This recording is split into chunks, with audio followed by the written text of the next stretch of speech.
Bharat Ratna doctor Bhimrao Ambedkar को कोटि कोटि नमन। ये कार्यक्रम डॉक्टर भीमराव अंबेडकर के जीवन पर आधारित है, जहां भारत की जनता के प्रति उनके योगदानों को पूरी सजगता से चित्रित और रेखांकित करने का प्रयास है। कार्यक्रम में दिखाई गई घटनाएं लब्ध पुस्तकों से ली गई हैं। इस कार्यक्रम के जरिए चैनल की ओर से एक विश्वसनीय, सजग और सकारात्मक प्रयास है कि डॉक्टर बाबा साहेब भीमराव अंबेडकर के जीवन की संघर्ष यात्रा एवं गौरव गाथा पूरे आदर के साथ घर घर पहुंचे और उनके योगदानों से सभी संपूर्णता में परिचित और आह्लादित हों।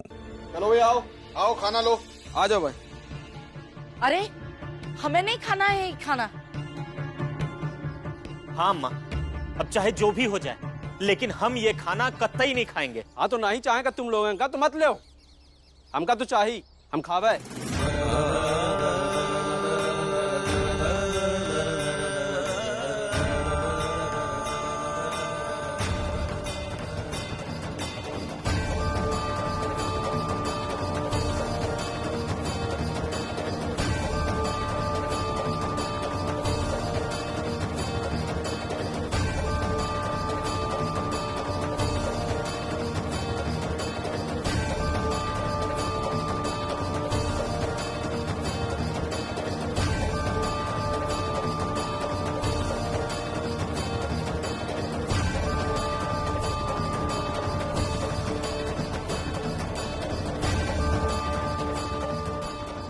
खाना बहुत स्वादिष्ट है। अरे जोकू बाबू ले लो ना।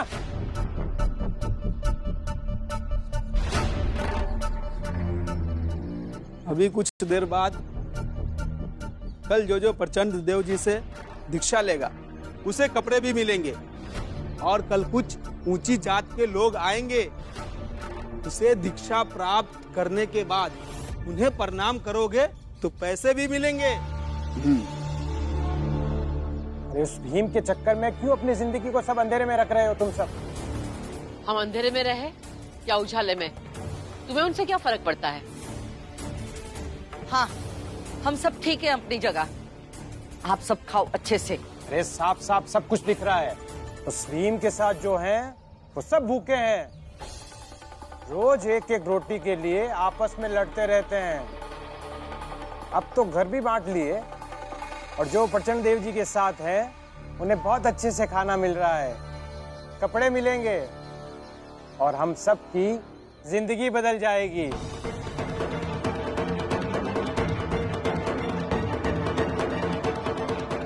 ये खाना रखा हुआ है, आखिरी बार समझा रहे हैं, या तो भीमराव के खिलाफ या प्रचंड देव जी के साथ अगर कोई आना चाहता है तो आइए और ये खाना लेकर जाइए।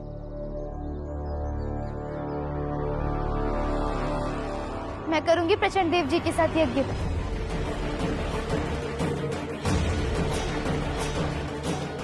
मैं लूंगी दीक्षा। फिर आओ और खाना खाओ, शामिल हो जाओ हमारे साथ। लक्ष्मी, भीम के विरोध में इतना बड़ा गलत कदम मत उठा कि बाद में पछताना पड़े। दीदी, मैं नहीं कर सकती, कम से कम इसे तो करने दीजिए। अरे लक्ष्मी, तुम ये जो कर रही हो ना, ये तुम्हारे जीवन की सबसे बड़ी गलती है। हाँ लक्ष्मी, ये तुम सही नहीं कर रही हो।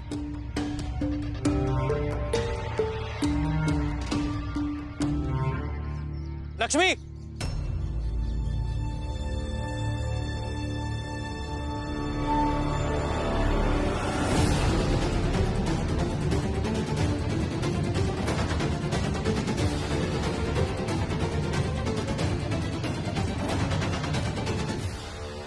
ये खाना नहीं खाओगी तुम? क्यों नहीं खाएंगी?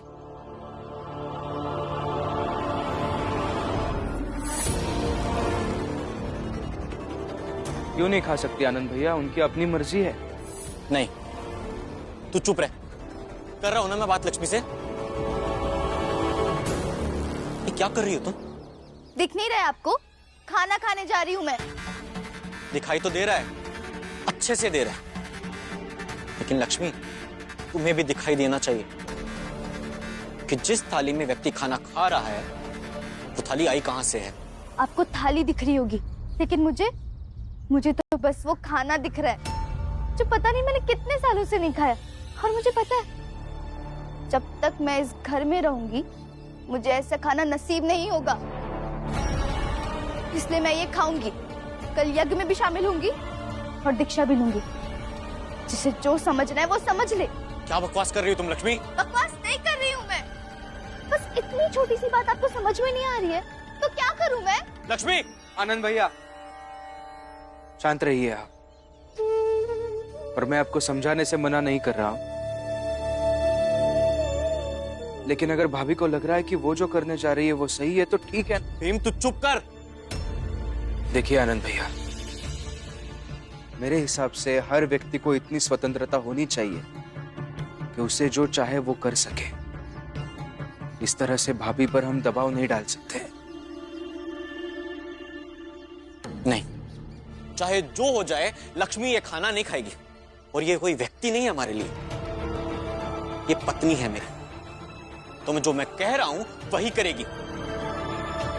समझने की कोशिश कीजिए ना आप भी। कुछ नहीं समझना है भीम। नहीं लक्ष्मी छोड़ो ये। नहीं, मुझे खाना है। छोड़ो लक्ष्मी। नहीं लक्ष्मी छोड़ो ये।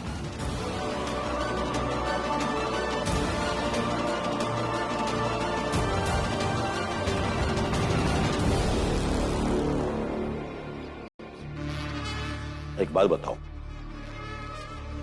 ये हम जो लोगों को अच्छा अच्छा खाना खिला रहे हैं, हम जो कल यज्ञ करेंगे, लोगों को नए नए कपड़े देंगे, और जो आज तुमने सबको प्रसाद दिया, जो मिठाई हमने बांटी है, इसमें हमारा पैसा खर्च हुआ है। अब वो पैसा वापस कैसे आएगा? जी, सबसे काम करवा कर मर्दों से आप काम करवा लीजिएगा और औरतों से हम काम करवा लेंगे, सारा पैसा वसूल हो जाएगा। अरे वाह, सही पत्नी मिली है हमें। पति का दिमाग पढ़ लेती है।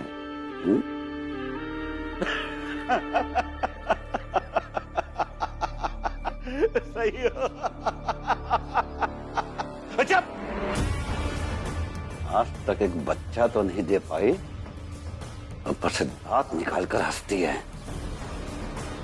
चुपचाप शक्ल बनाकर पंखा झल, वरना इसी पंखे से पत्ती सी बाहर निकाल देंगे।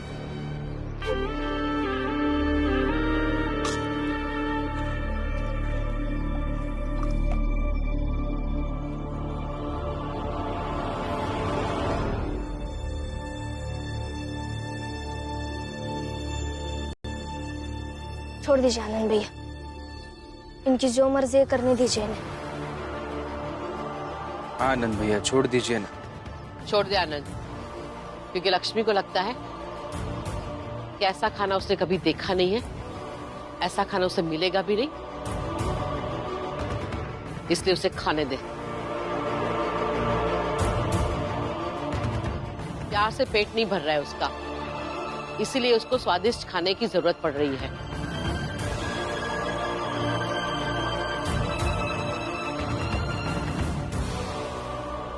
खाना है तो खाओ, यहां तमाशा नहीं चल रहा है।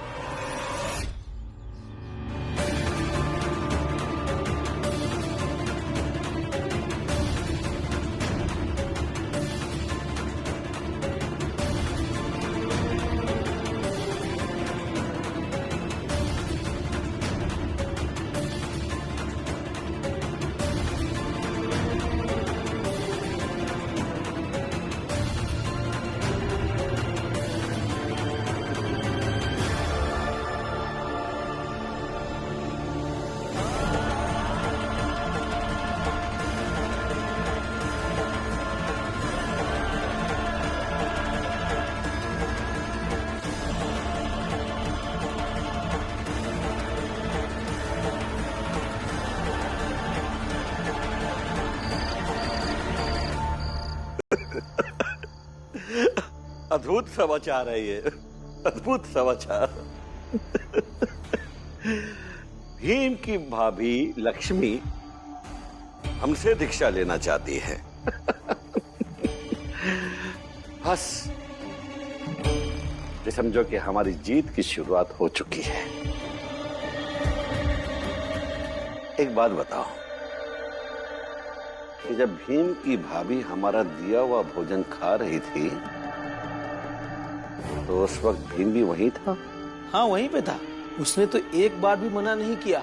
और तो और उसकी पत्नी रमाबाई भी वहीं पे थी। उसने तो एक बार भी नहीं मना किया। बल्कि भीम ये कह रहा था कि हर किसी को चुनाव का हक है। नौटंकी करता है, जानबूझकर महान बनता है। जिसकी खुद की भाभी ने उसकी मान्यताओं की धज्जियां उड़ा दी हो, उसे क्या ये अच्छा लग रहा होगा?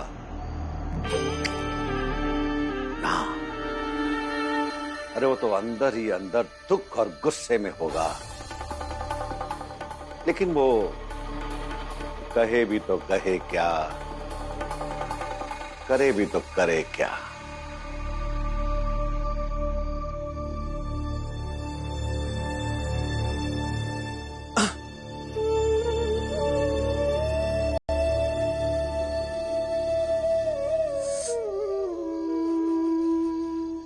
बहुत दर्द कर रहा है।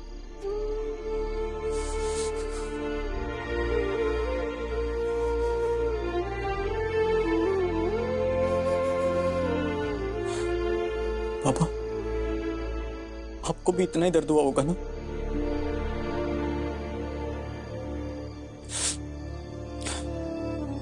मैं भी बताऊंगा नहीं बाबा किसी को भी आपकी तरह, क्योंकि जब आप कर सकते हैं हमारे लिए ये सब, तो मैं भी करूंगा ये काम। करूंगा अपने परिवार के लिए। आनंद,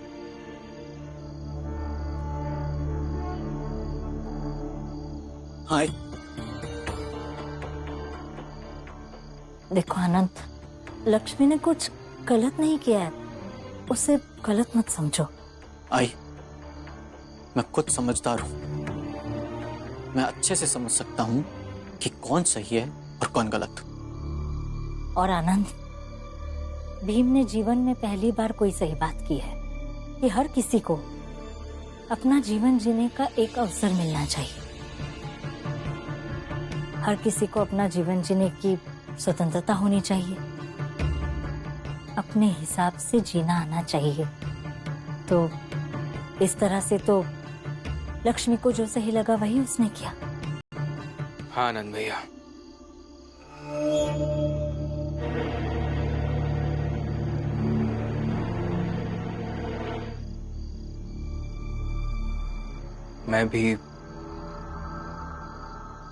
मैं भी इनसे सहमत हूं। आपको इस तरह से उदास नहीं रहना चाहिए भैया। लेकिन उदास तो हूं ना भी।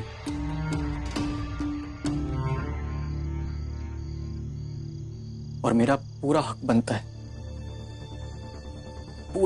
है कि मैं अपनी पत्नी से नाराज हो सकूं, क्योंकि मेरी पत्नी तेरी पत्नी की जैसी नहीं। वो हर समय हर परेशानी में मेरा साथ नहीं देती। तू जानता है कैसे तू हर कठिन परिस्थिति में इतना शांत रहता है? क्योंकि तेरी पत्नी रमा है, जो समझती है, समझाती है, जिद करती है, लेकिन उतनी ही कोशिश करती है कि तुझे समझ सके। लेकिन लक्ष्मी ऐसा नहीं कर सकती। लक्ष्मी कभी रमा जैसी नहीं बन सकती। और क्षमा करना आई, बाबा की पत्नी भी रमा जैसी नहीं।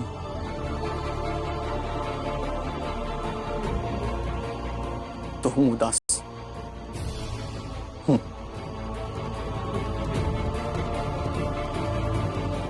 अब कृपा करके छोड़ दीजिए मुझे अकेला।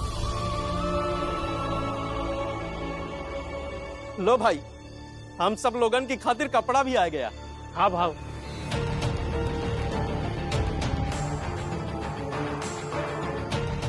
चलिए आइए, आप सब अपने अपने कपड़े ले लीजिए और जाकर सो जाइए। हम सुबह के यज्ञ की तैयारी करते हैं। आइए।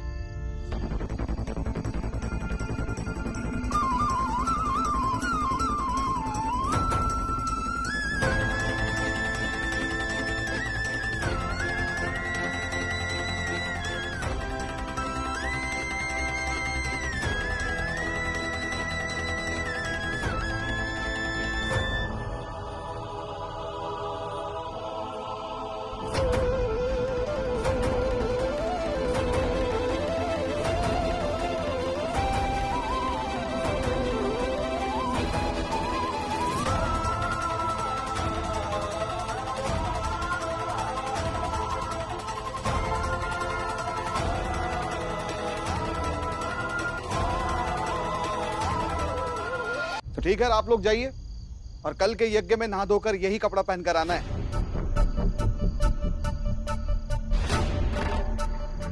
चलो आप लोग भी। चलो भाइयों, अब हम भी चलते हैं। सुबह जल्दी भी उठना यज्ञ के लिए।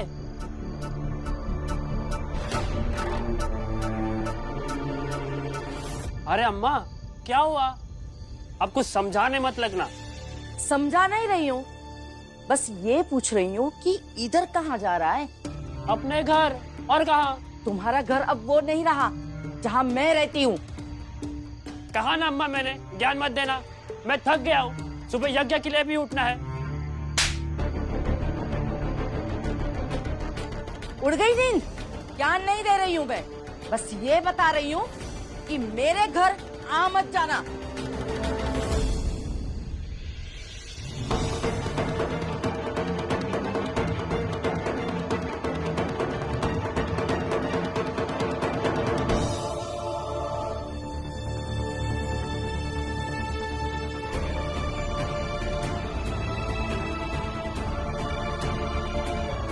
आनंद भैया, लक्ष्मी दीदी को मत डांटना। आनंद भैया,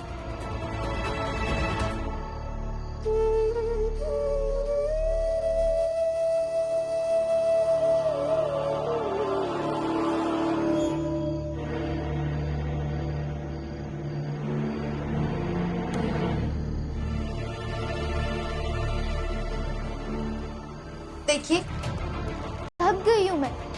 भीम भाव की मान्यताओं को आधार बनाकर अपने ही पति से लड़ते लड़ते थक गई हूँ।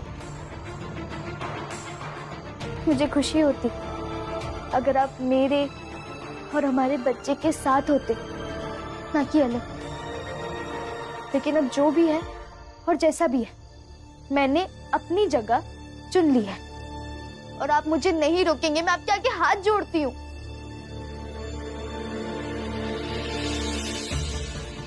क्या कर?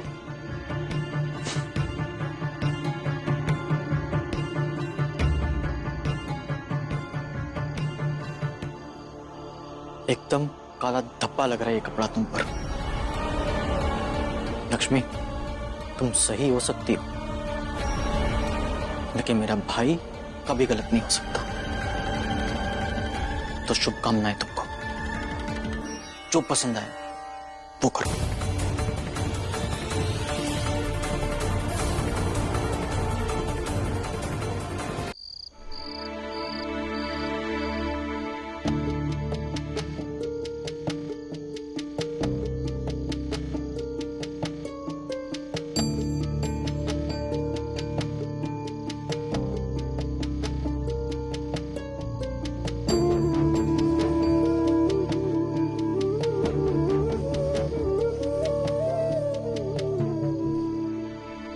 फिर एक काम करो, ये कागज उठाओ और इस कागज पर उस भीमराव से माफीनामा लिखवा के लाओ।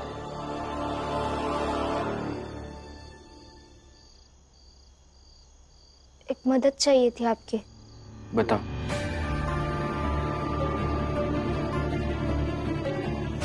इस पर माफीनामा लिख कर दे दीजिए।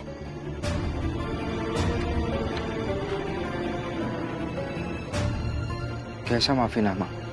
आपने दरोगा साहब से कहा था ना कि ऐसे 20 बच्चों को ढूंढ कर लाऊंगा जो पढ़ना चाहते हैं, और वो आप नहीं कर पाए, इसलिए।